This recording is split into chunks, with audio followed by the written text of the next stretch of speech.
everybody? Welcome to another episode of Proficient Fans. That was a loud one, and with me today They always are. Clay Haggard. Clay. What's popping? Not much, man. Start vacation Tuesday, so I'm ready to... If I could have got enough work done at the end of last week, I would have taken Monday off, too, and I would have had Saturday, all the way through the 14th off, and that would have been phenomenal. I've been kind of contemplating vacation, but yeah. I got a buddy flying in. He's going to kick it for a week, so going to a couple Red Wings games. I'm waiting to see Creed 3 till he gets here, so we'll go see that in IMAX. And, yeah, man, I got a couple things lined up. Should be fun. I saw you were selling 2 tickets. Yeah, we have a group going to a Red Wings game Wednesday when they play the Blackhawks, but two friends had to back out. I don't think I'm going to get them sold, so I think I can go on to Vivid Seats or Vivid Seats. Vivid Tickets, I believe I have. I think it's Vivid Seats actually, but I can sell them back. I'm only going to get. Oh, that's Tick Pick. I'm only going to get half the price for them, but it's not my money anyways. I told my buddies, I'm like, hey guys, I love you, but you committed to this. You are responsible financially for these tickets. Like, if you can't go, that doesn't fall on me. Right. Period. Like, you committed. You're responsible. I will help. I will try and sell them for you because I have access to the tickets, but I'm not. Yeah, and I think that's only fair. If I told you I was going to do something and then had a bail, I wouldn't be like, yeah, so I'm not paying you. The fuck? Got me fucked up. That's not how that works, but... Dude, it's $600 a round at this golf course. It's already been paid for. You're coming. But yeah. Yeah, I saw that and I was like, ooh, what day is that? Yeah, it's a Wednesday. Nope. Yeah, that's late night. Hey, I reached out to Benson. I know you know Benson from Verizon because he can walk to the stadium from his place. And I was like, "You trying to go to a game?" And he was like, I'll let you know." And yeah, he can't go either. So, yep, I'll sell him back. I'll tell my buddies, "Hey, good news. You don't owe me the full ticket. Bad news. You still owe me half the ticket." Yeah, is what it is, man. It's better than not having to pay me the full amount. Right, 100%. Because at least selling them, well, I haven't checked today, so hopefully there's not like a 72-hour period, or I guess Wednesday we're still safe, but you see what I'm saying. I wanted to get this taken care of as soon as possible, but I've been trying to sell them for a month. I just hadn't gone public because I was like, let me find 2 people who will kind of fit in with the group. Because I'm going with Gump, and he's bringing his wife. Sparrow, he's bringing his wife. My buddy Johns is flying in from New Hampshire, myself, and I was like, okay, this is already kind of a hodgepodge kind of group, because Gump and Sparrow don't know each other. They just know each other from an online fantasy league, but they don't know each other. And so I was like, who can I bring? I asked Mike next door, but we decided that he's going to invest in the Wiz concert next month, so he's going to be at Wings Event Center. So... I know. Wait, Wiz Khalifa? Yeah. Okay. So him and I are getting tickets. The Wiz is the old play off of. That's fair. I'm sitting there going, wait, obviously it's not that. Why? He seems like the type of fellow like myself that would be because he's a brother. I would be thinking of, that'd be a fire thing to go see. So but yeah, it was Khalifa. Okay, well he also seems like Wings the guy Event that would Center. How weird. I saw him at the State Theater, but I think the State Theater holds more than the Wings Event Center. But the thing is for me, I grew up with the Wings, right? So did my dad. The spot. So did my dad. Yeah, he always tells me all these bands he saw. I saw Ozzy Osbourne there. When my dad was going through all the bands he'd seen at Wings Event Center, and I'm just like, those are some big names. Yeah. But. That probably was legit back in the day. Yeah. So, dude, only real. I've been to a few concerts, but that was my first concert I ever went to. It was Machine Head, Korn, and Ozzy, and I saw a bunch of my friends down in the mosh pit. But I'm gonna be honest, I didn't see too many brothers, my type of people down there, and I was just sat in my seat. And got booked up. There you go. But that's about it. Pretty lame day for me. Lame week. Yeah. Just doing cleanup from last week's ice storm. Yeah, dude. Oh shit! Why are you yelling? Because I get home yesterday. I have power. No furnace. Ooh.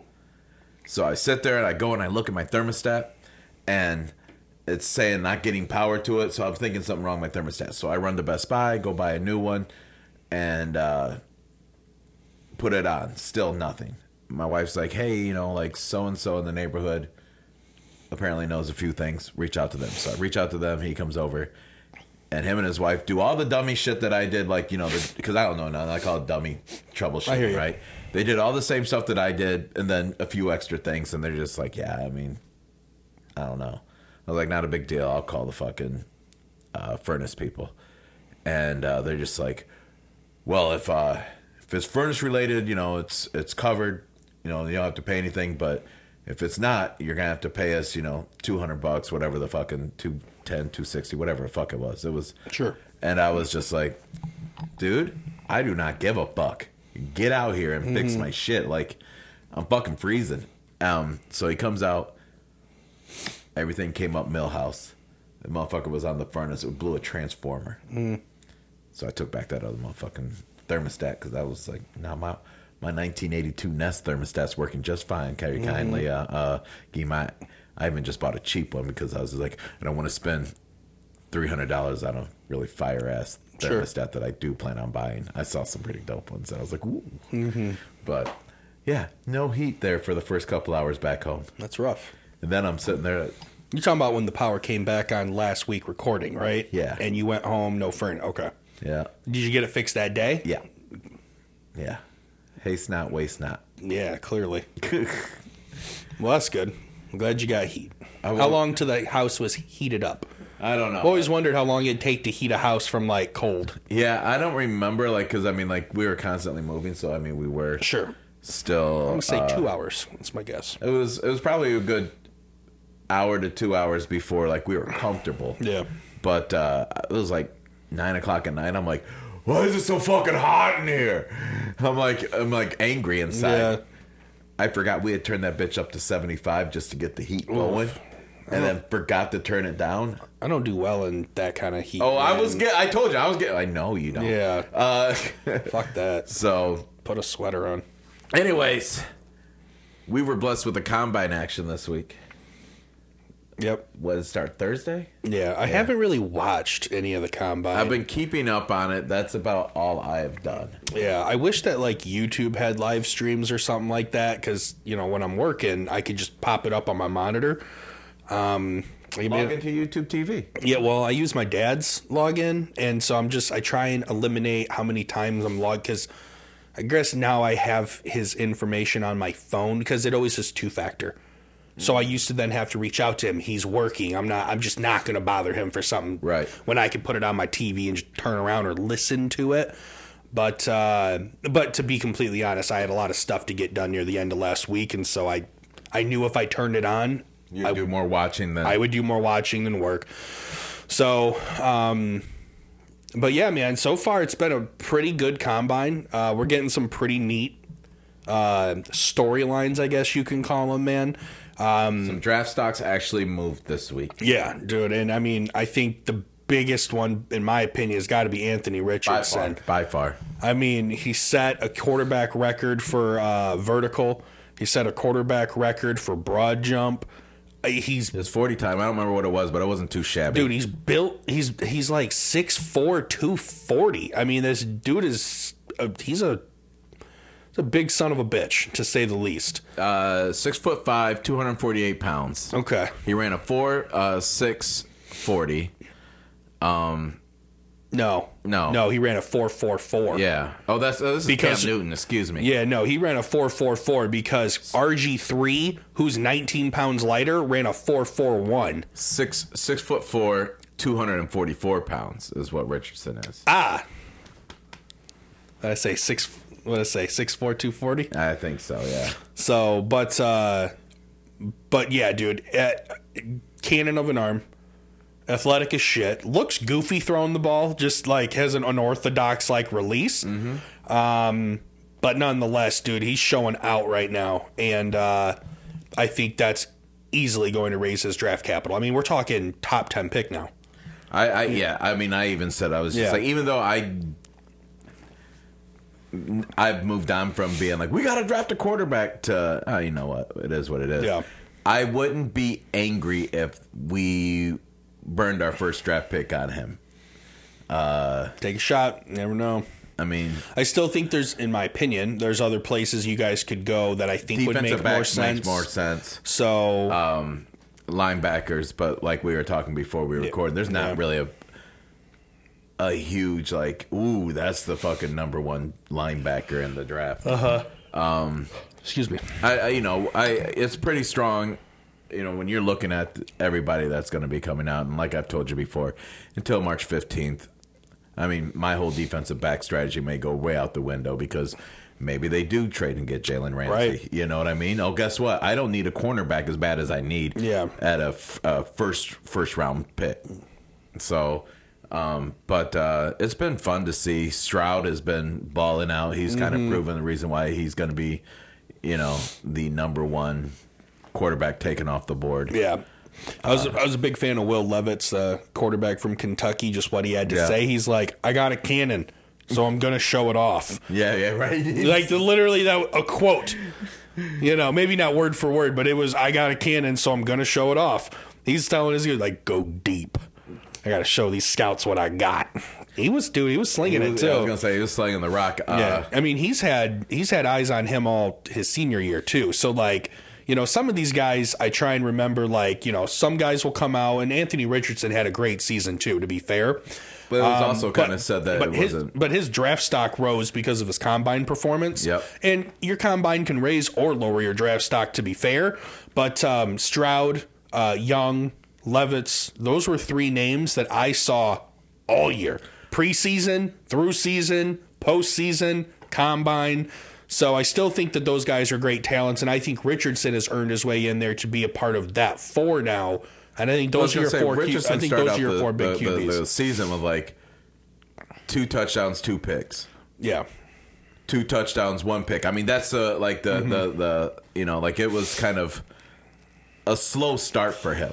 Yeah, is what his last year at Florida was, and starting to think that maybe Florida's a good place to continue to start look for quarterbacks because I mean, like, we're not far removed from Kyle Trask being down there and being, you know, a stud. We're going to get to finally see what he has to offer in the NFL this year. Yep.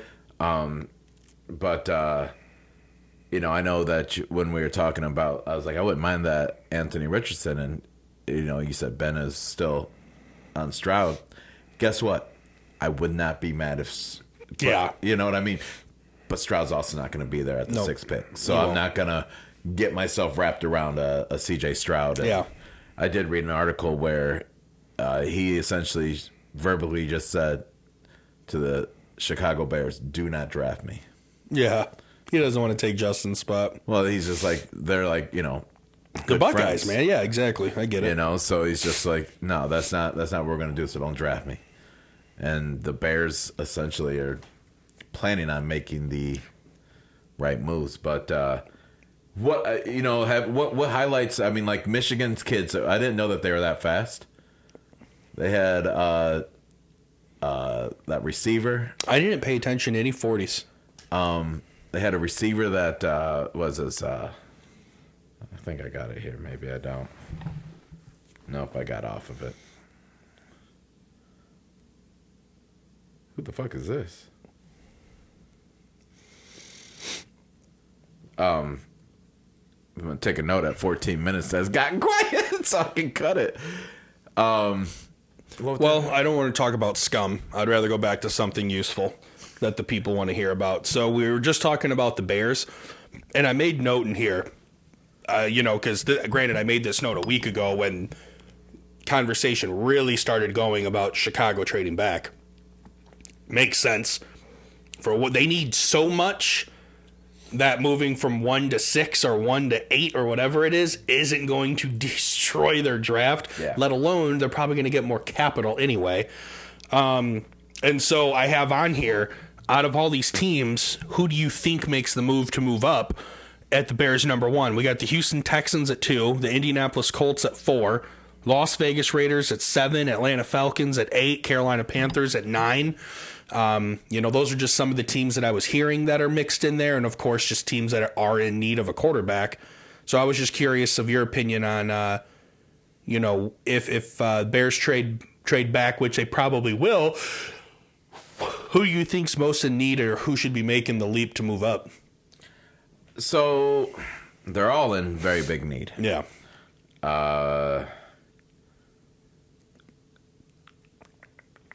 I think that the Colts should be probably the most aggressive, just because they are a fairly young team as is, and they're in need of a quarterback in a bad way. And although at number 4, there's going to be some, we already know there's going to be 3 quality quarterbacks right there, and not all those first 3 picks are going to be quarterbacks. I think that making sure that they get the best quarterback in the draft and get the guy that they want to lead them into the future makes the absolute most sense. And if I was them, I'd be probably the most aggressive. The Houston Texans, without getting rid of more future first-round draft picks, I don't know if they got a good enough package to present just to jump up one spot. Right. I mean, that to me doesn't make much sense. The Las Vegas Raiders, it would make sense for them, but I mean, I don't. Once again, they're just another team that I feel like they have more going on there than just the quarterback position. Derek Carr's not great, but he was a really good quarterback, and they faltered because of other things on the field. They might want to focus defensively. Yeah, I agree with the Colts. My pick out of all these teams were the Colts. I feel like the Colts had a really shit season last year, but they're better than that season. And I feel like they have just struggled at quarterback. I don't think Matt Ryan was going to be the answer. We both thought that he could have done good things there. I mean, he's just a veteran. You know what I mean? But obviously that did not pan out, and injuries hurt them. Jonathan Taylor not staying healthy. There were some things like that. Defensive side of the ball had some injuries. But I think the Colts would be the team to move up. I think they're, at 4 overall, I think they're in a position where they don't have to give up a ton. Oh, excuse me. I'm sorry, guys.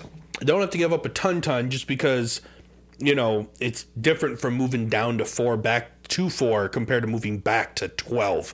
Right. Like where you're giving up a shit ton more because that team's now losing an ultimate high pick.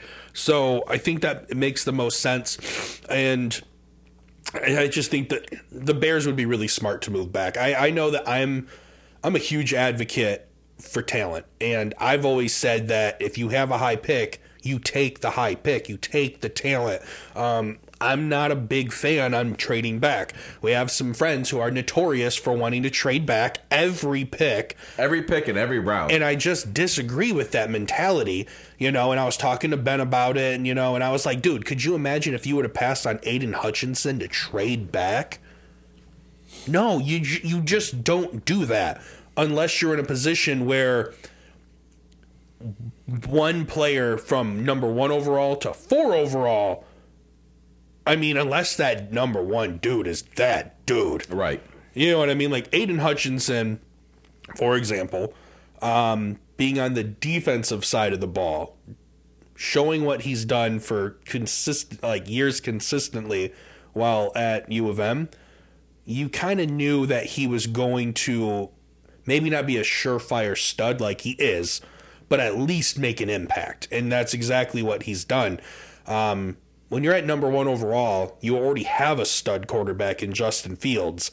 And 2 of the biggest prospects of this year, are quarterbacks. You're like, well, don't need it. Exactly. So I think that would be smart. And the only other guy, defensive guy I could think of that's high is Jalen Carter. But with all the stuff going on with him right now, I don't know if that's a surefire number 1 draft pick overall anymore either. Last year I didn't even feel like there was a real surefire. I mean, because there was a 3-way tie between Thibodeau, Hutch. I don't think Thibodeau would have been up there. I'm with you, though. He had a lot of hype. Yeah. Well, and what was the other boy's name? Giants got him. No, you talking or Jacksonville got him. Yeah. Walker. Trayvon Walker. Yep. So this year, a lot of these teams that you have listed here, every one of these teams, not a lot, every one of these teams are in need of a quarterback. Yeah. So for them to draft up, Falcons just got rid of Mariota. Yeah. Which we knew wasn't a long-term solution.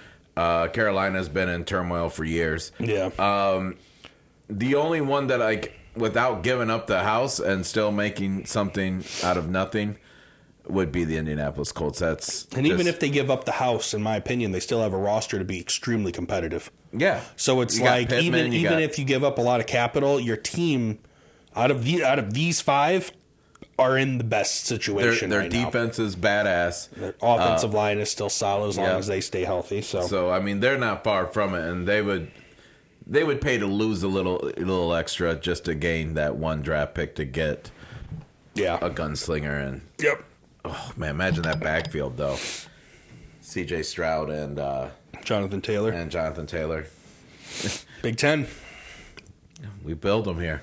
I'll tell you what. SEC what? I know, right? Bums. The greatest quarterback of all time. Big Ten. Dan Marino. Went to Pitt. No. At that point, you'd have to say Bob Greasy. I don't know where he went to college, though. He went to U of M! Big Ten! Brian Greasy did. So did his dad. Yeah. Did he? Yes. Oh, I thought, for some reason, I was thinking Bob Greasy came out of Ivy League school. No, here, we're going to double check. I knew Brian Greasy. I wasn't sure if Bob went to U of M. Let's see here. Spouse, let's go right here. This will give me what I want. He's gung-ho on this. I like it. So I was wrong about where he went to college in a sense that it was not Michigan, but Purdue. Big Ten. Let's fucking go. Purdue. Gotcha. I know you're always big on defending the Wolverines. Big Ten. Well, you said, you're real big on the scum bandwagon there. Because I met Brian and he's a cool dude. So, yeah, well, he fucking played like shit for Miami, so. Well, Dad played better. That's all I'm saying.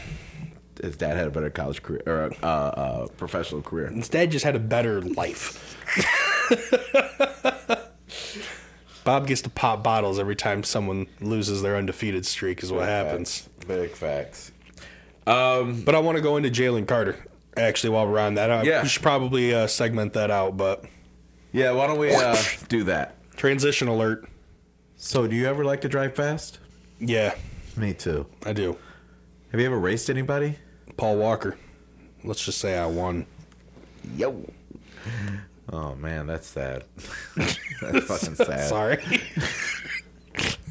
Hey, sometimes with comedy, you got to straddle that gray line, man. Oh, man, it was a beautiful straddle. Yeah, well, it's better than straddling the outside line of a road. You know what I'm saying?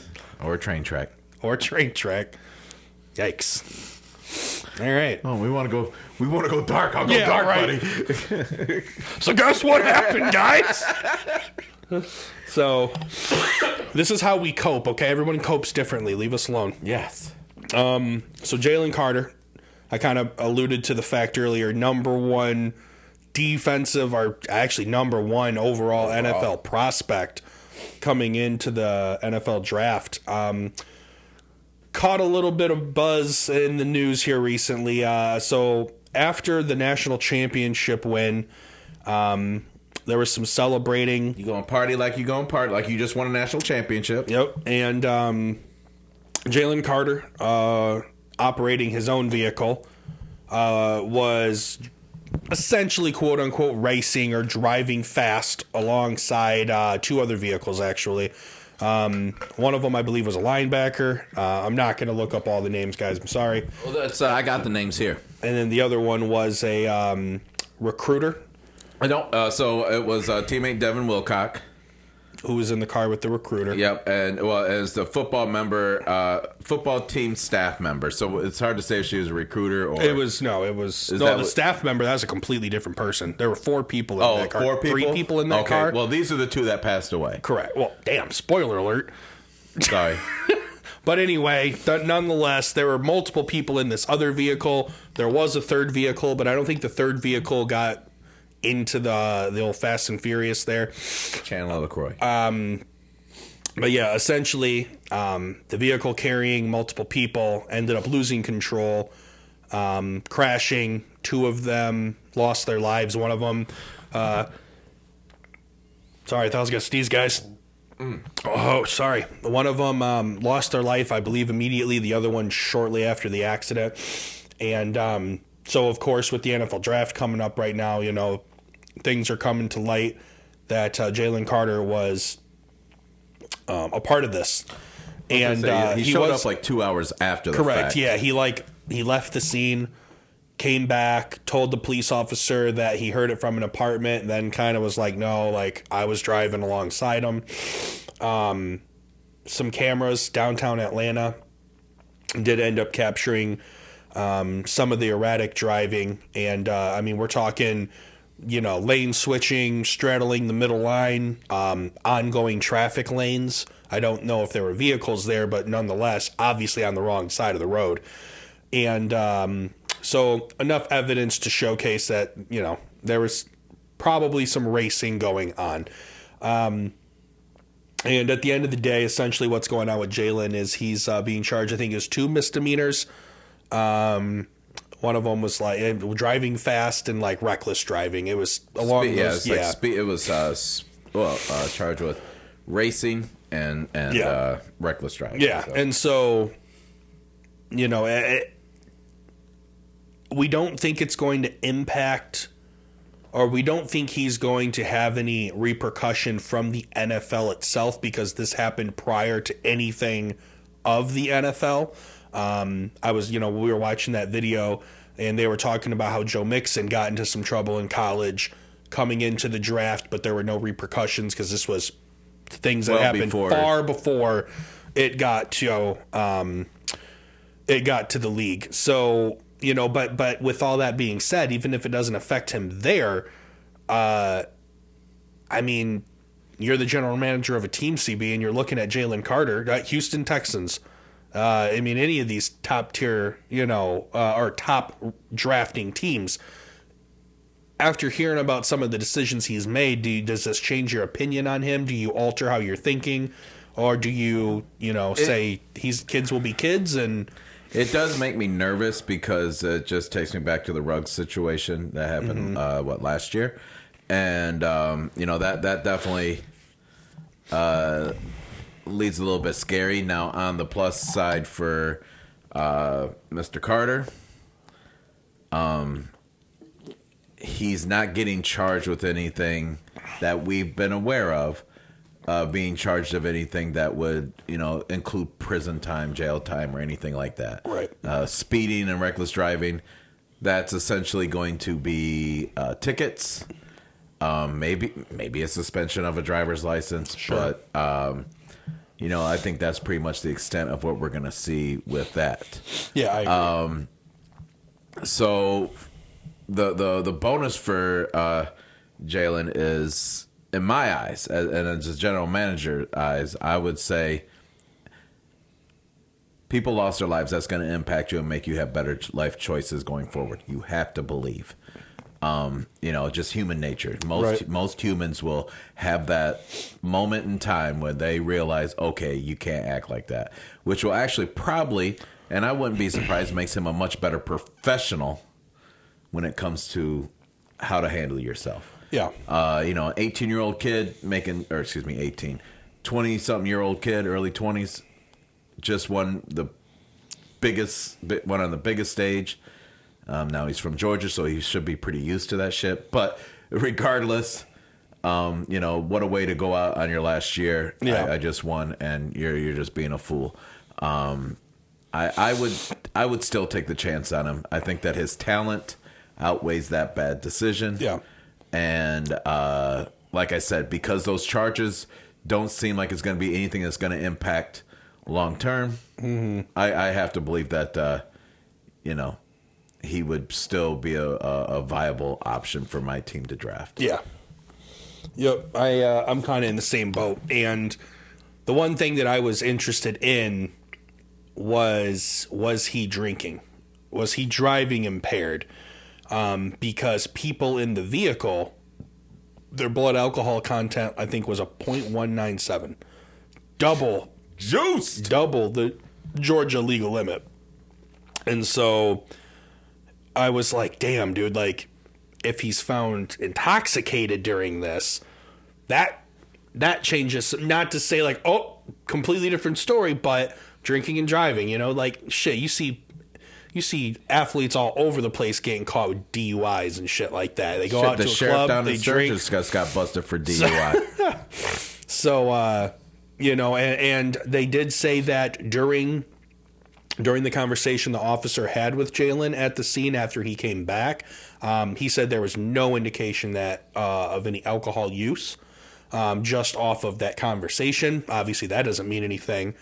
However, if they didn't test him for anything, it's kind of hard to go back. I mean, obviously, you can say, did anybody see this person drinking alcohol at this party?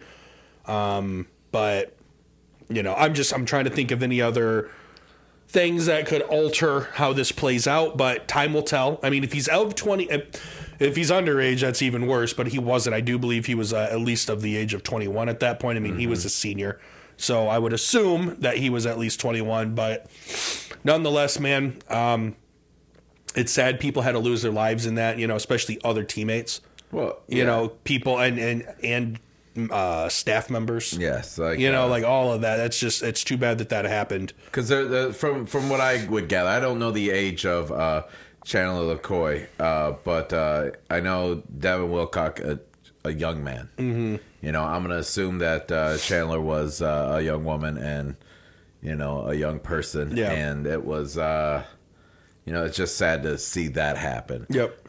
It drives me a little bonkers that, you know, people are still making these bad decisions where, you know, I guess, you know how the NFL, they have the rookie, like, hey, guys, these kind of women are going to come for you. These are going to be the types of things that are going to be presented to you. These are all bad decisions, you know, and I feel like maybe that's not done enough at the collegiate level or something, sure. You know, helping people try to really realize, like, where they're at in their lives. You know, Jalen Carter has to know that he's a number one, you know, first round, top 5 draft pick. You can't go out and act a fucking fool. It's, you know, it's almost like the college always has been, what do you call that? Apprenticeship for the NFL, right? An apprentice, an electrical apprentice, or, you know, a plumber, something like that, you know, where, you know, you're still expected to do the job at the absolute highest level. Mm-hmm. And that is a way you have to handle yourself. And I mean, you're a businessman. It's once you get to that level, you have to make better choices.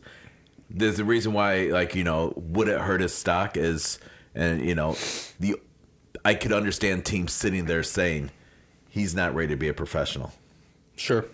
I can understand that. Now, me, on the other hand, I would take that chance on him. Yeah. I would have to believe that I have the right people around in my organization to help direct him in a much better way than what he was going. That's the way I look at it. But it's a little frustrating to see kids making these kind of decisions when you are such a highly touted athlete that is about ready to change not just your life, but your grandkids' life. Yeah.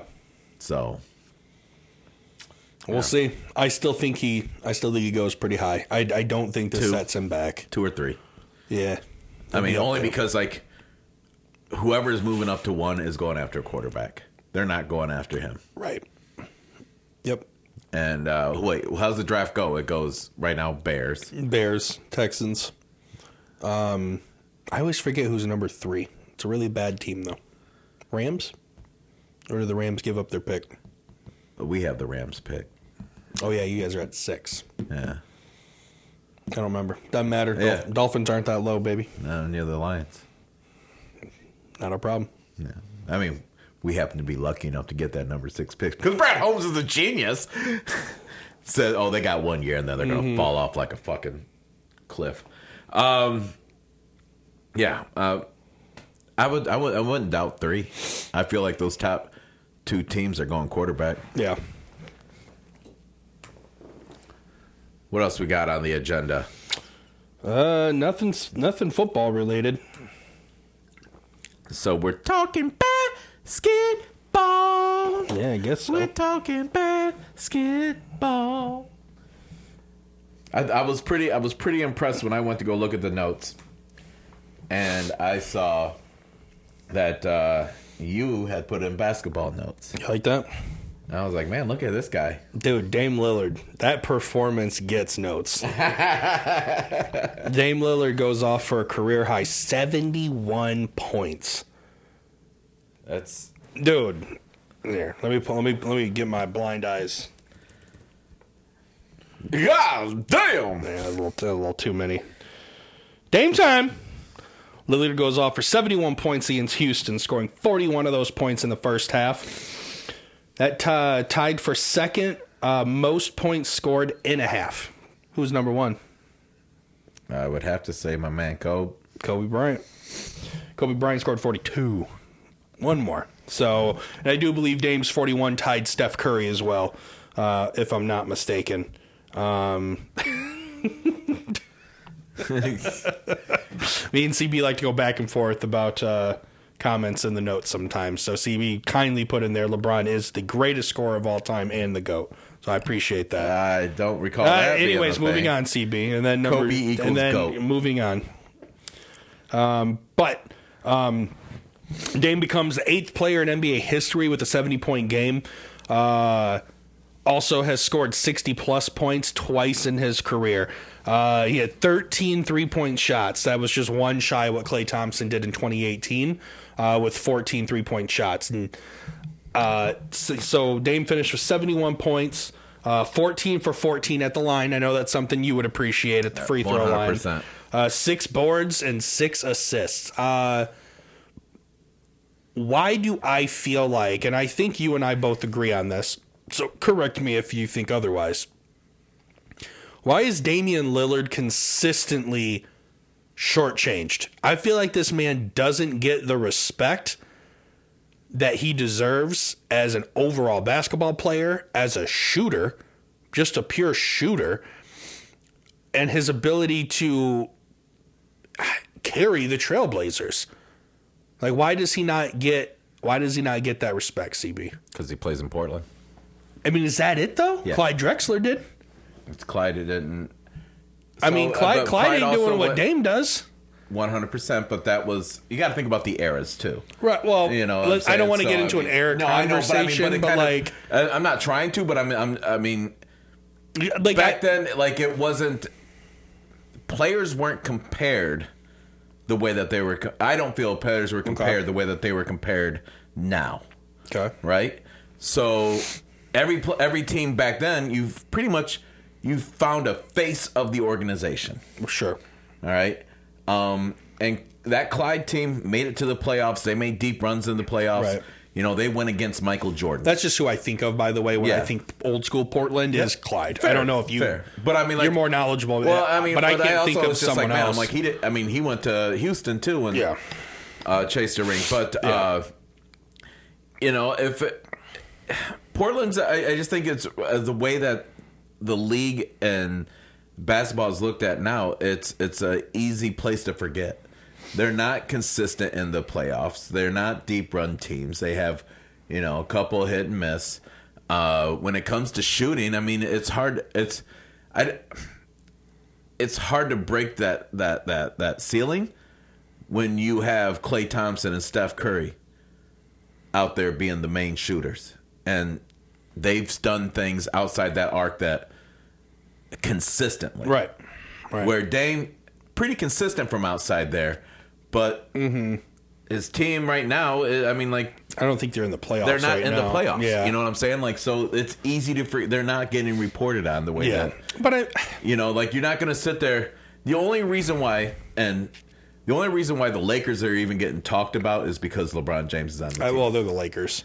But, I do think LeBron brings them into the limelight, yes, but the Lakers are never irrelevant. They're the Lakers, like the Yankees. We always have that polarizing figure. Yeah. I mean, your entire life, there's been a polarizing. Well, maybe not your entire life, but for a majority of your life, there's been a polarizing figure in purple and gold. And so I remember when there was really before the Shaq and Kobe era. I mean, the biggest name we had there was Nick Van Exel and like 10 games worth of Dennis Rodman. And then it kind of like that's when we got Shaq and Kobe. But, you know, so I mean, like there's just not the biggest span. That's the only reason why we're getting talked about. The Trailblazers, they're losing. You got teams like, you know, the Kings up there. Yeah. And you don't even hear about the Kings. Right. Well, the Kings are real bad. The Kings are number 3 in the West. Right here, yeah. Really? Yeah. Wow, they're doing that quietly. I apologize. That's what I'm pretty sure the Kings were one of the worst. Were they not? I just need to know. Were they not one of the worst teams last year in the NBA? Yeah. Wow, and now they're the 3rd best in the West. Yep. Hey, I got no problem admitting I don't follow basketball like that. It's been quiet. And I never hear them in the news though. That's what I'm getting at. Like the fact that I mean, like I didn't realize it takes. What's their record? 37-26. Who did they acquire? What am I missing? When did the Kings get good? Let's take a look at Sacramento Kings squad roster. Harrison Barnes. He was already there. De'Aaron Fox was already there.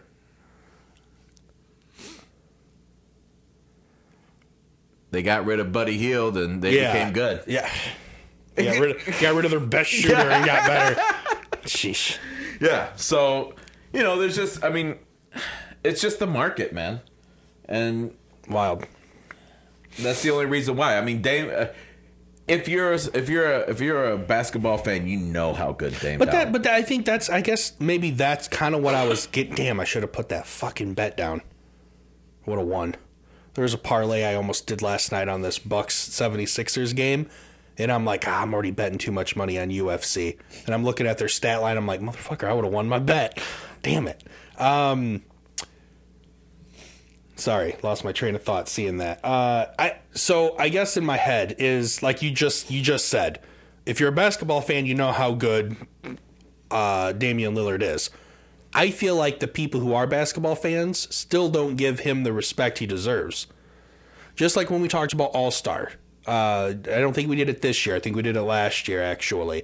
And he got snubbed. And we were like, wow, like, how is Dame Lillard, like, not up here with some of these big hitters? Because, like, I do think he's that guy.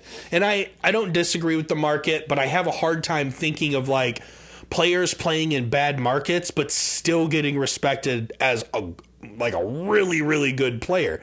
And I feel like that happens, but I just feel like Dame never gets it. He just never gets that, like, top dog. I don't know. Maybe I just feel that way. Maybe I don't want to go to the sense of let me prove to you why he's this way. I just get that sense. Because fans root or vote for the All-Stars, right? Yeah. So you put him in the West, and you have Steph Curry, you have Luka, you have Chris Paul. Yeah. I mean, he's twice the player Chris Paul is. But fans vote. No. Well, let's not get. I don't want to get deep into the All-Star. Yeah. I don't want to talk All-Star, and that's what makes a player great. Does your gut tell you Dame doesn't get the respect he deserves? 100%. And that's just what I want to stick with. It's just that gut feeling. And you're a basketball guy. Yeah, I mean, you're a knowledgeable basketball fan. Yet even you can sit here and say, why doesn't Dame? And I guess that's just what I'm. Yeah, maybe we don't have to validate it. Maybe we should just let it be the feeling. When I think by the time it's all said and done, it's. I mean, he hasn't had that championship. See, and that's what I think. It's just he hasn't had deep runs. Yeah, I mean, that's which just sucks. Like I feel like that's what makes great players. I feel like this is kind of like where a lot of Jazz fans felt with like Stockton Malone. Yeah, it's just like we have greatness, but they went to the finals. They got. Well, I was going to say one, they got to the finals, and two, I feel like they've also been acknowledged as greats. Where I'm really scared that when Dame's time comes to set up his shoes, he won't even be Hall of Fame. Everyone will just forget about who Damian Lillard was. I think his stats will get him into the Hall of Fame. I'm hoping, but that's what I'm saying. Future Hall of Famer. Okay, let's say potential. And no one brings him up. I wish But then he goes off 70. I mean, CB, he's only one of 8 players in history to put up 70 plus, which one hit wonder, sure. But he's done 60. How many times did I say he did 60 points? Excuse me. Twice. This is his 3rd time doing a big ass feat like this. So when Kobe Bryant scored 81 points against the Knicks, right? Or no, that was against the Raptors. I was taking a drink. I wanted to correct you about Kobe. Right. The video caught my head shakes. But here's the thing: is he scored 60 against the Knicks the night before that he went off on 81. So I messed up my game. Sorry. But what I was going to get at was the teams. Right, that Laker team was not good. This Portland Trailblazer team, not good. They have not done anything to build around Dame Lillard to really allow him to shine. I would say since McCollum left, I feel like not to say McCollum is the reason they were good, but when they got rid of McCollum is when I started to notice. I was like, oh man, the Trailblazers aren't as successful. Yeah, I mean, it takes more than one guy. I mean, tell that to LeBron. I have at every championship that he's won. Kyrie's garbage. He's yeah. Like I'm just sitting there going, this guy hasn't. I mean, and that's good. I mean, you're not supposed to win them by yourself. Yeah. No, agreed. So Dirk, that Mavs team when they beat the Heat, I mean, Jason Terry good. There were some other good guys too, but there weren't. Dirk was the only superstar on that team. Yeah. They have Stoudemire that year. Ooh, I don't remember that. He was a Mav, though, wasn't he? Stoudemire? I want to... Maybe not. But... Sorry, nonetheless. But keep in mind, that's not a dynasty. I agree. That was a one-hit wonder. But, yeah, so I think that it's Portland's fault for the reason why Dame isn't looked at in that light, because they're not doing enough to give him any stock to continuously win and show how great he really is. Sure. He's just the best player on that team. Yeah. I feel like I had another basketball question, but I don't remember segmenting after football. Oh, we did. We kind of just jumped right into it. Yeah, so why don't we go ahead and hit that? And then I got one more basketball thing I want to talk about. Okay. So you have more hoops. More hoops. This is fucking mind-blowing. Let's go. Yeah, right. What do you got there for me, kid? Well, Ja Morant has graced the headlines, and unfortunately this time it's not for a ridiculously highlight dunk. He was there was a video of him in a nightclub, I believe it was, and he flashed a gun that he had on him in this said nightclub. And for those of you who don't know, Ja Morant, I mean, superstar young stud in the NBA, and he had a pretty good upbringing. His dad played with Ray Allen in college. Yeah. His mom's a softball player in college. Yeah, but I mean, not on top of that, but like, you know, his parents, from reports, happily married, good upbringing, always had roof above his head, good standards, good morals, did well in school, hung around the right people, made good decisions, never got in trouble. And the big talk right now is, why is Ja Morant trying to portray this thug, hard, let's say, quote unquote, lifestyle when, like, he doesn't come from that background? When he went to Cranbrook. So, yeah, I mean, ironically, it really makes me think of 8 Mile. I mean, that's you know exactly what I mean? Like, yeah. I was going to say a couple things. So not only was this is just the latest thing that has to do with the gun, right? Not so long ago, like past couple weeks, he got in an altercation with a 17-year-old, hit the kid, and then went in the house and grabbed a gun, allegedly. Mm-hmm. Last summer, his mom was having a fit at Finish Line, called Ja. Ja came up there with like 9 of his friends, apparently, allegedly, again, had a gun. So, I mean, this is the whole, like, you were brought up a certain way. It's weird to think of why it would be now you think you need to do stuff like that when you've went 25 years of your life not having to be that guy. Yeah. Like, guess what, buddy? You can get shit done handled on the strength of your name. And you're really fucking up the bag for the future. Yeah. That's all I can think about is you're really screwing the pooch. They're number 2 in the West. And he got suspended for at least 2 games. Mm-hmm. Now, granted, that's not going to hurt playoff runs, but... No. Still. But it's the start of hope, like... you're going down the wrong path. Yeah, man. And I'm making assumptions here. I feel like to flip-flop a mindset like that, to now just think all of a sudden you're untouchable, like, I don't know if he's hanging around the wrong people. Like, I feel like he's got someone in his ear telling him the wrong stuff, dude. I'm not one to believe that someone completely changes their thought process and how to approach situations without influence. This is coming from somewhere. And maybe it's not a person. Like, I don't know. Maybe he is developing this... Bigger than, like... I'm untouchable. God like, I need to defend myself. Like, but why? Where? So there's got to have been an outside force or outside reason that he has altered his thinking into feeling like he needs. And if you're a gun enthusiast, that's cool. But show you using guns responsibly. Yeah. Not flashing it in a nightclub. Or you just got to be smarter than that. You just have to be smarter than that.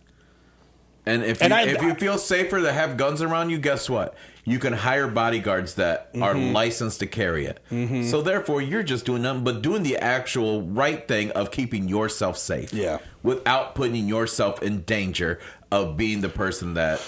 I mean, it's like nobody learned from Plexo Burris. Yeah. I mean, that's all I can think about. Like, when I started seeing all these reports about Ja and guns, I'm like, Plex. Yeah. I mean, like, he is the epitome of gun mistakes. Yeah. Go green, by the way. Go white. So, I mean, another guy that never had a reason to have a gun. So it's really hurting me to see this, because if he continues down this path of destructiveness, it's going to be a very short basketball career, and it's not going to be because of the fact that he can't play. Mm-hmm. Nobody's going to want to have a problem on And I think the only reason I'm just like, damn, dude, figure it out, is I like Ja Morant a lot. Yes. I loved watching him, dude. His senior year at Murray State, watching him play in March was incredible. I'm like, dude, this dude is a stud. Yes. I'm frustrated with it. Yeah. Especially because, like, I have kids, and I even talk to my kids about, Ja's the shit, blah, blah, blah. And then I'm seeing them make these... And they're just such self-inflicted wounds, dude. I'm like, bro. Yeah. It's frustrating. So, I don't know. Hopefully he gets his shit together. Someone needs to have a heart-to-heart, come into Jesus moment with Ja and be like, bro, you're either going to get yourself kicked out of the league, end up in jail, or worse, you're going to get yourself killed. So as an ambassador of the sport, which I believe LeBron James is, right? Mm-hmm. Would you think that this would be a role that he should maybe take on? Let's see if he makes the playoffs. Regardless of him making the playoffs or anything. That's the reason why I said ambassador of the game. No, I don't think it's one person's job to do that. I think it starts in the organization first and Ja's close-knit circle. This isn't a professional talk. Yes, there's a professional side of it. This needs to be a personal heart-to-heart conversation. Yeah. This needs to be someone that Ja loves and respects and appreciates at a personal level, to be like, bro, what are you doing? I mean, besides, in my opinion, I think it's just a small handful of people in the league that don't look at LeBron, and I'm only using him because he's the face of the organization, right? Yeah, or of the league. Mm-hmm. And I'm just sitting here going, Ja has that opportunity to become the next, LeBron James, the face of the league. Good luck getting past Luka. Well, it's not going to be hard if he keeps pulling these bonehead mistakes. Facts. But somebody, I mean, just an ambassador of the league sitting there, just an elder statesman saying, hey, you're in this position where this is the level you could be at. What do you want? And yeah, you're absolutely right. The real change has to come within. Yep. But I feel like somebody of that stature, that's an elder statesman of the league, to reach out. I mean, Kobe, R.I.P. the God, but he can't come out and try to help out. But you found out like he kind of reached out, not to a lot of players that had these kind of instances, right, but he would always reach out to certain players at times. And I'm just looking at like the level of people that would have that kind of respect to, if they called you sit down and you have that talk, and it's not personal, it's, hey, what's right for you, right? And I just think that hearing something from somebody of LeBron's stature, could set somebody straight. Sure. At that or point. Chris Paul, president of the NFLPA. NFL. Right? Wow, NFL, NBA. Yeah. Sorry. Jeez. Combine up. Yeah. But yeah, dude, I'm with you. That's what I'm getting at. I'm with you. Like, I would love to, once again, to me, I like LeBron a lot. So therefore, for me, sitting there thinking about that, I'm just like, that's just another feather in the cap of how great of a person he is for the game. Yeah. Even though he destroyed my Lakers. Mm-hmm. Okay. What was that whole conversation that you and Sparrow were going through? I got kind of lost. Like, was he saying that he should have been playing or shouldn't be playing? Oh, he was giving LeBron shit saying he was soft because his foot was bothering him, but he wasn't injured, therefore you play through injuries. I just completely disagree with the mindset in the scenario he was coming from. He's basically saying, if you can walk, you play. I can show you every professional sport of how people take time off when they're not 100%. It happens in every league. It happens with every team. There are times when you have to take time off. Now, I do think the NBA is being heavily focused on when it comes to load management. That's obviously, I mean, we've talked about load management because the NBA is making a big deal about load management. I'm also in the mindset that we're talking about a 38-year-old veteran who knows his body better than anybody else. And if LeBron's not playing, I'm just a big picture guy. I don't think if he's like, we're one game away from clinching, my foot's bothering me though, I'm a sit. No, he wouldn't do that. Now, in a situation where he knows once again, how many runs has LeBron made going into the later end of a season? I just trust that man knows what he needs to do to be healthy, to be best suited to perform on the court. Mm-hmm. Granted, that's my guy, so maybe I just have the utmost trust in him. But basically what I told Sparrow is I was like, so are you telling me we ignore team doctors, we ignore team coaches, we ignore everyone, we ignore ownership that's like, once again, this isn't just LeBron, but generally. I mean, ownership, hey, that's our fucking cash cow, our superstar. He better not get hurt on the court playing hurt. Because as an owner, regardless of sport, if you're A1, your alpha dog is a little banged up, and the doctor says, well, he could play, but he could further injury, but he could play. You got to make a decision of, okay, we need him in order to do this. Go out there, dude, give it your best, compared to, oh, no. I don't want to risk losing him in the playoffs for, hypothetically, if someone were to make it. Rest him right now because we need him then. If I understood what Sparrow was saying was, I don't care. If you're hurt, you play. And then he talked about, football players play hurt all the time, and hockey players play hurt all the time. And I'm all for that as well. When the time comes and your team needs you, you rise up. I think the argument with football players, because when you said different leagues, I'm like, I don't really call, rest management in football. No. I said that was basketball talk. Yeah, okay. But what I was saying is I can tell you in all sports when players are hurt, they don't always play hurt. Right. How many times do we see NFL players where they're like, little banged up, could play? We're going to give them one more week because there's a bye week. Yeah, I was going to say. There's strategy involved in that shit. J-Mo? Yep. Why didn't you bring him? Oh, well, we got a bye week here, so it'd be nice to give him that extra rest and then come back super fresh. What's the difference? No, I'm with you. He's hurt. Sparrow fucking put J-Mo out there week 1. Yeah, right. So it's different. I'm with you. Sparrow, we love you, buddy. There's also a different thought. There's only 18 weeks in and with 82 games, I know. I'm like, all right. I hate load management just as much as the next guy. Yep. Because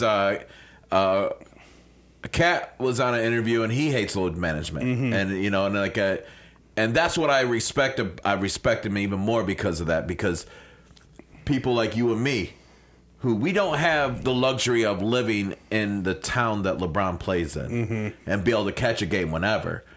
So when he came to Detroit and he didn't play, that really kind of diminished the whole. I mean, for me, it was great because I got to see my team. Right. But it diminished. But for me, who went there to watch LeBron. It's like, oh, fuck. And that's like, once again, the Kobe, kind of mentality of everybody's buying, we're lucky enough that we're not in the position that was the only time we could ever afford to go to a game. Right. You schedule your whole life if you're just trying to watch this one person play, and now you're going to do load management on my game that I'm going to. Yep. I think Kawhi really set this whole load management thing off. Yeah. Agreed. Agreed. LeBron was doing it a little bit, but it got real carried away once Kawhi. Yeah. I agree. It was like 4 years ago when he signed with the Clippers. He signed with the Clippers. It was about 4 years ago, right? I think we're getting up to close to there. Yeah. Yeah. So 3 years, nonetheless. But I completely agree with you, and also, to be fair, like, you do think of Kobe, and I feel like Kobe never missed games unless he was fucked up. He had However, I also feel like not many NBA players missed a lot. Like, we talk once again, we're kind of getting into eras, and as of late, I'm going to say 5 years, 6 years. Oh yeah. NBA, specifically NBA players, I don't want to say are more pampered, but they do get the ability to say, I need tonight off. I'm a little banged up. And they don't play as hurt. A lot of people are going to say that they're not as tough or they're not as gritty, whatever it may be. One, the game has changed. The game has evolved. Everyone talks about how soft the league is now, right? And even if that's the case, we're still getting high-level basketball. We're still getting physical play. Are they punching each other? No. But, like, I guess I just, like, everyone wants to give them shit. But then when we come to baseball, they can take games off. Hockey players, granted, hockey players, they fucking play with, like, broken necks. And but I guess I just don't know why why does basketball get the shade for load management when there's other sports who strategically perform load management? I was going to say, so as far as it being softer, it is softer. It is. And it's not just because of the fights. It's because of the way the game is played. More longer shots, right? Yep. You're not having as much tussling going down underneath the hoop. Because here's the thing. Rebounders, a 3-point shot typically isn't going to fall right underneath the hoop if it misses. It's bouncing out. So everybody's playing away from the rim now to even, just rebound the ball.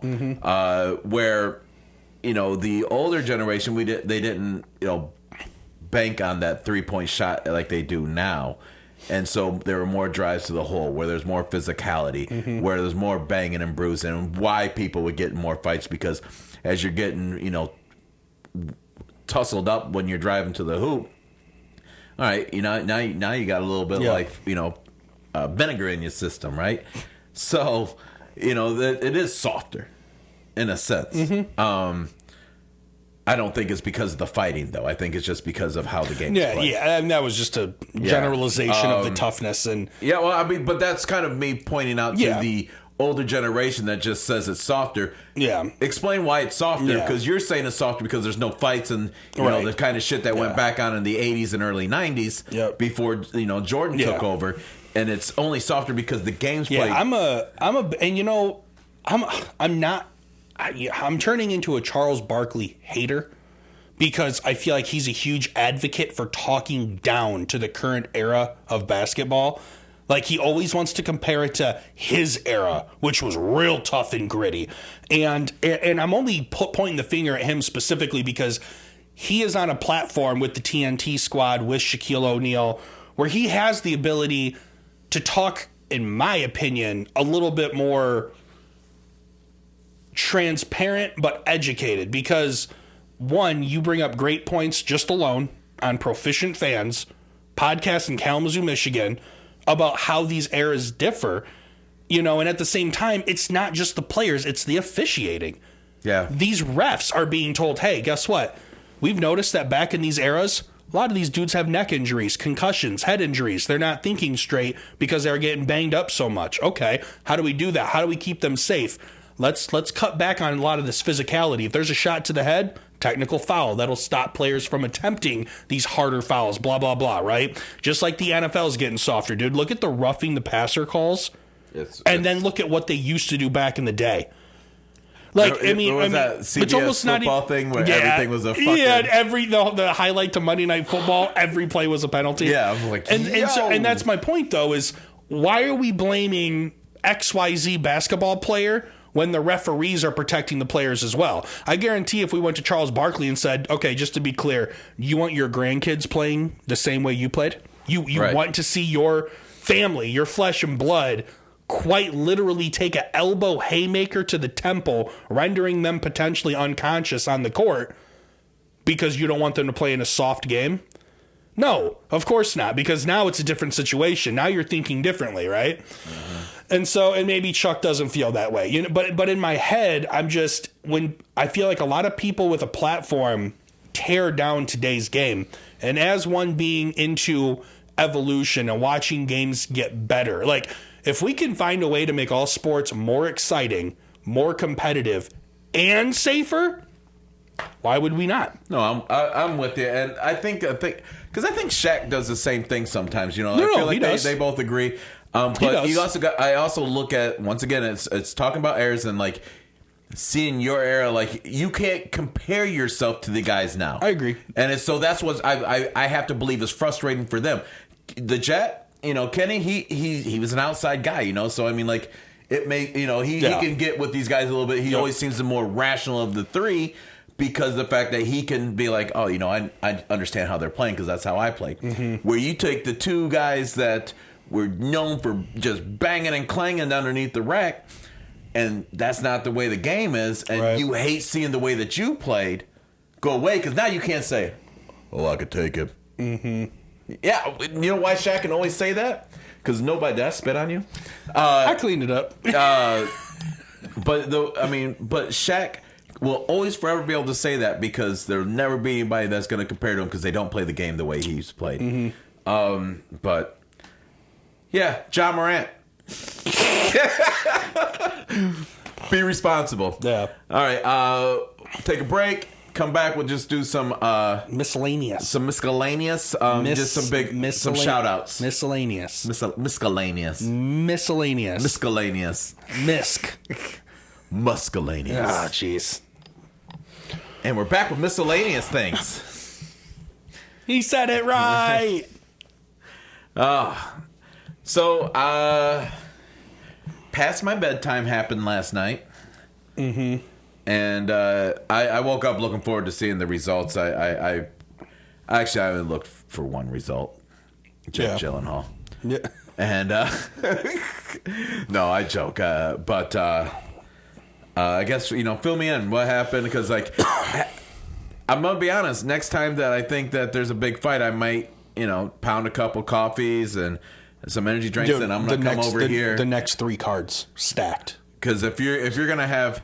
If you're gonna have the crew over here like this, I would love to. Yeah, we did it big too. We had barbecue pulled pork, had some queso going. Yeah, I might had a whole bunch. I think I'm gonna be down next time. Right, I'll let you know. Honestly, I usually just don't hit you up because you never are up that late. Well, I might. I'm gonna take a look at the next couple cards and see which one I'm gonna try and stay up for. Okay. Well, let's see. The next dude. Well, there's some really good cards coming up. I know, but they go like back to back to back, like in like. Yeah, there's like one in 2 weeks, and there's another one in 2 weeks. Yeah, and then, I'm not coming over every other week. Yeah, well, some of them are going to be over at Nico's. Oh, right. So we can always, which you would obviously be welcome to do that as well.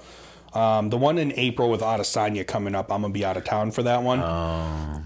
So I'll just come over to your house, pay for it on your or I your could just account. give you my login, you know. No, because you got to pay for it still, and I have ESPN Plus, so right. I mean. But yeah, dude, it was a really good card. The first fight on the main card had Bo Nickel, and if you can see my laptop here, he's only 4-0, and you're like, this dude, he's multiple national champion. He's a wrestler from Penn State. Yes. Multiple national champion. He's been on the big stage. He's a jiu-jitsu master at this point. He was minus 2,000 with his first ever UFC fight, basically. Didn't Pickett I was like, I don't know this guy. Fuck. Yeah. Just talk mad shit about him. Pickett got his ass whooped in the first round. And then he learned real quick. First round, dude. What was it? First round, 2 minutes, 54 seconds. I'm pretty sure that's the time. Let me see if it's the time left. Nope. 2 minutes and 54 seconds into the first. Bo Nickel submits this guy. Had him in trouble early, too, dude. Early. Very promising young talent. Bo Nickel's the guy. That's the name to look for. First UFC fight, you're on a pay-per-view main card. What? He comes from Dana's Contender Series, so it's not like, right. No one had eyes on him, but it's just bonkers, man. So that was a really good fight. Then we had Gamrot and Turner. Normal fight. Gamrot was actually getting rocked a couple times here and there. Ended up getting the decision. I thought he lost personally, but I'll take it because that put me. Cody Garbrandt fought in the prelims, and that fight put me 3 for 3 on the parlay. And I'm like, oh shit, here we go. Jeff Neal and Rachmanov fought next. That one almost went the distance, as you can see. Third round, 4 minutes 17 seconds into that round. And Rachmanov ended up getting a submission on Neal. It was like a stand-up, guillotine, basically, dude. And it was a crazy way to submit a guy. So far, now I'm 4 for 4 on my parlay, and things are going great. And now we get into the two championship fights. And, of course, Valentina Shevchenko isn't going to lose. She's a fucking monster, right? And then Alexa Grasso says, no, ma'am. I'm here to take your belt. Shevchenko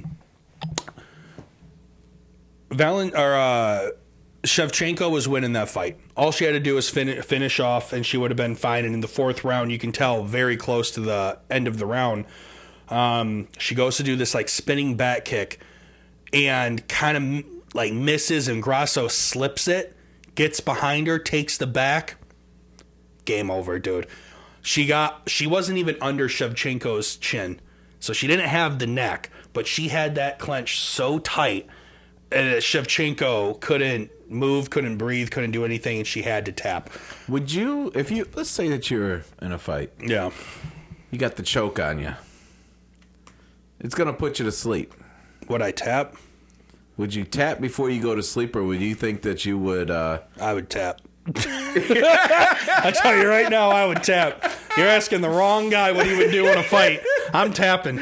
I wouldn't even get in the octagon with Shevchenko. She would have whooped my ass. Well, I'm just in general, you feeling yourself like a little moxie. You're like, yo, I'm a fucking stud. I can fight. All right. Well, I'm tapping still. All right. You're saying you're getting knocked out cold? I don't know. Yeah, you'd tap. I want to believe. Here's the thing. I want to believe. I want to believe I could dunk. That I wouldn't tap. But, when push comes to shove, you're like, yo, it's getting real dark out here. Sun's getting real low. I was quickly going to look at Shevchenko's stats because, that girl's dominant. She's a beast. Yeah. An absolute savage. And the fact that Grasso took the belt from her is incredible, dude. It was a huge upset. Mind you, now I'm fucking 4 for 5 ruin my parlay. What were you going to win? Not much, maybe like $70 or something That's like my that. kind of a bet. So 10 cents turned into 70. I love that kind of a bet. But yeah, man, this is a rematch. It's coming. You have to. Shevchenko is too dominant of a champion to not get a shot to win back her belt. Mm-hmm. So that was really fun to watch. And I'm a big Brandon Moreno fan. He's one of my favorite fighters in the UFC. Baby Assassin is his nickname. And he was the first Mexican champion belt holder. And so the fact that now Alexa Grasso joins that club, I think is at least pretty cool for Mexico. Yeah. And then, of course, you get into the main event, the one that, I think everyone was excited for, the return of Jon Jones from his 3-year hiatus to take on Ciryl Gane for the heavyweight championship. Heavyweight champion of the world! I'm not even the right guy to do justice to talk about how great Jon Jones is. I mean, after last night, he's on a 19-fight win streak. How long was he out? Was he out for like 2 years? 3 years. 3 years? 3 years he was out. Jon Jones is named, like, he's kind of dubbed the pound-for-pound greatest fighter in MMA history. It's hard to discredit that. Think of all the big names. He's lost once. And it was a fucking disqualification. Yeah. It wasn't even a law. It was a disqualification. Yeah. Jon Bones Jones was put on this earth to do one thing, and that's beat people's ass inside of an octagon. On coke, off coke, it doesn't matter. And he's always fought as a light heavyweight, and he wanted to come up to fight in the heavyweight division. And Ciryl Gane is good, dude. I mean, that he was 11-1 coming into that fight. Quick, so quick for a heavyweight. It's incredible and precise. And the way Jon Jones stepped into that octagon, as comfortable as he was cool as a cucumber. And then fucking chokes Gane out in 2 minutes. I told you, and I told the guys last night, I said, Jon Jones is considered the greatest UFC fighter of all time. And I go, and I didn't get to witness that greatness. I go, that was before I really got into MMA, before I got into the UFC. And I said, I know a lot of people are excited for him to come back, and some people want to see him lose. Some people don't, want to see him come back. It's like the Floyd Mayweather. So, and I was like, I want to see this man come in and just not win. I want to see him destroy Gane. I go, because I want to see that greatness. I want to see what this Jon Jones hype is about, but I don't want to just see it. I want to live it. I want to see him go on a tear again. I want to see him go up against the best fighters in the world and watch him embarrass them.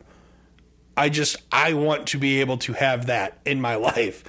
And watching him come and do it, I know it sounds like I'm just repeating myself right now. He was so damn comfortable. He doesn't get fazed by the lights. He doesn't get fazed by the stage. He doesn't get fazed by the moment. He wouldn't be, because he's the main eventer forever. So yeah. But I mean, like, 3 years to come back and then go into a different weight class, like, there's a little bit on your shoulders there to come back with an expectation, and for him to just be like, yeah, no, man.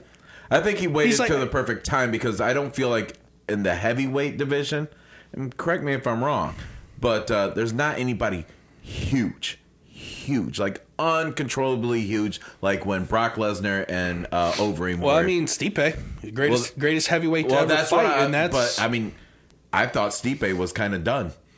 I didn't know he was still gonna fight. Mm-hmm. Because he's not a champion right now, is he? No. Yeah.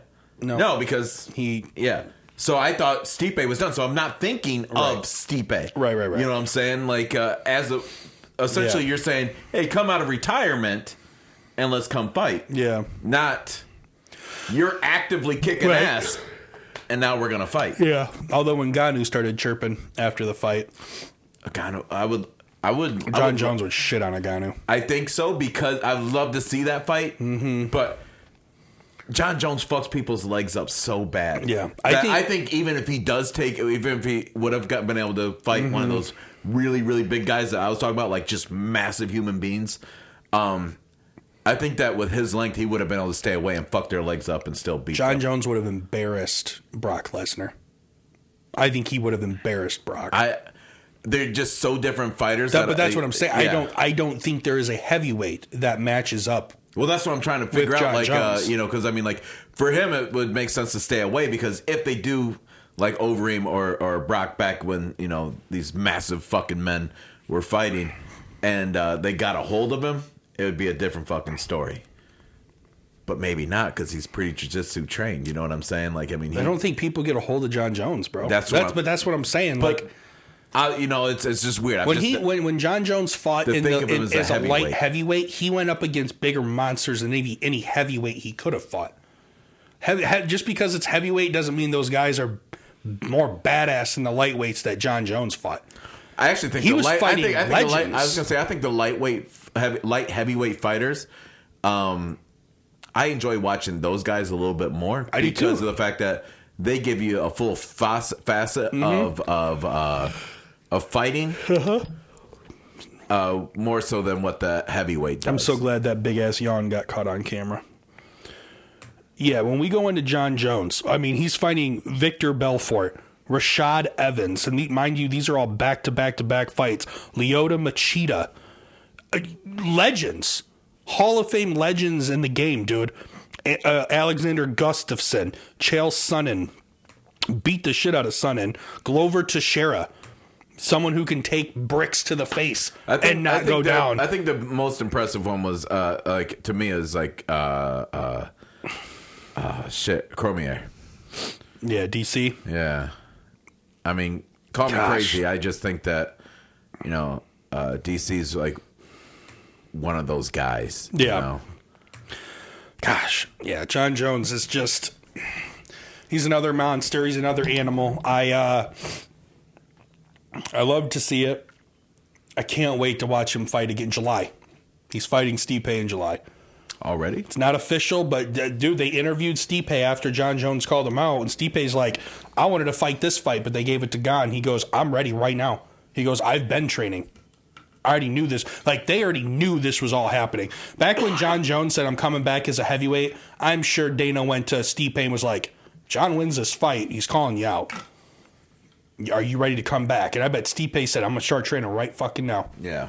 Just got done saving a whole family in a burning house. Yeah. Now I'm ready to step back in the octagon, beat some ass. And, even with Francis Ngannou, and this is a hot take, and I think a lot of people would probably disagree, I think Stipe is going to match up better against Jon Jones than Francis Ngannou ever would. Stipe is the greatest for a reason, because he's great on his feet and he's great on the ground. I think that this is a better money fight as well, because you have two guys that are already labeled the greatest, right?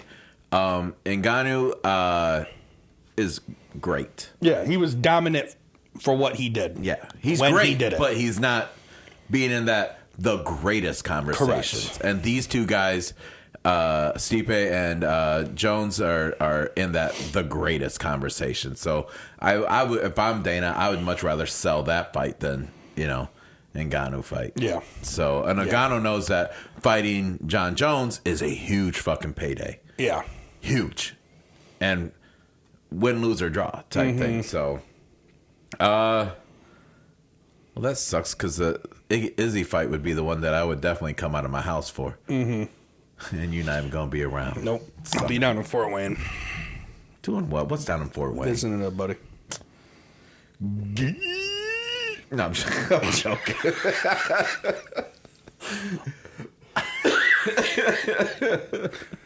All right. Well, you have any more on the UFC?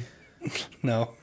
I do just give a big shout out to the Michigan State gymnastic team. They go green, go white. They pulled off something they'd never done in the history of the program, and that is win the conference championship. I was really happy to see that. Let's go. One of my friends, she is a former gymnast for the Spartans, and she made sure to post it. And she was actually like, the girls were like celebrating and all that stuff, and she's like in the video of it, not like, hey, I'm here too. She was just sitting there like, cheering them on and stuff, and they got her up in there, and it was just really cool to see that, she got to be a part of that as well. So I like it. Big shout out to the Spartan gymnast, and I guess continue, doing great things. I know we don't report on, rando sports like that, but I was really happy to see our Spartan girls do something that they'd never done. So yeah. All right, I got nothing else. Oh, next week's episode, we will be filming on a Tuesday night. So we probably won't have that episode up until Wednesday morning unless you're a night owl. So just a heads up. I might be able to pull it off, but yeah. So just a heads up, people. The audio will be out there. Well, yeah, but if we're not going to be recording, I mean, who's going to pull this up at 11 o'clock at night? Oh, yeah. Well, I mean, That's why I said, unless you're a night owl. Them goats. Hey, that's why I said. Goats. That's why I said. All right. So, for everyone listening, for the diehards who are still listening to this episode, next Wednesday. We're out. Peace. Take care.